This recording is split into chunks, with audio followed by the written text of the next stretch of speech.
Вот, приболела. И у меня есть новые стихи для вас, для женщин, для молодых женщин, для девочек, для таких, как я, старушек. И я имею смелость, вот, попросила разрешения прочесть их. Называются они «Два крыла». Ты рождена, чтоб быть счастливой, чтоб осчастливить многих ты могла, чтоб ты была небоязливой. Он наделил тебя духовной силой и дал тебе в придачу прекрасных два крыла. Не забывай, ты главная на свете, и Он тебя поставил у руля.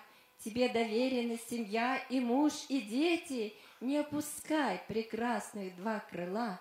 А если вдруг ты на пути споткнешься, то встань, иди вперед, надеждою полна. Ты не покажешь боль, а просто улыбнешься. Ты сможешь их раскрыть, прекрасных два крыла. Вот ты паришь, все у тебя успешно, все правильно, и кажется, что будет так всегда, но жизнь ведь такова. И все мы не безгрешны.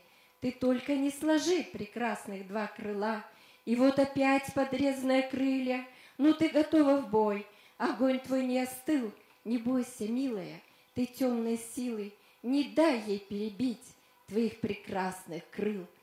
И ты прекрасна, несмотря на ношу, любуйся же собой, и, глядя в зеркала, промолвишь ты: бороться никогда не брошу, ведь за спиною у меня прекрасных два крыла.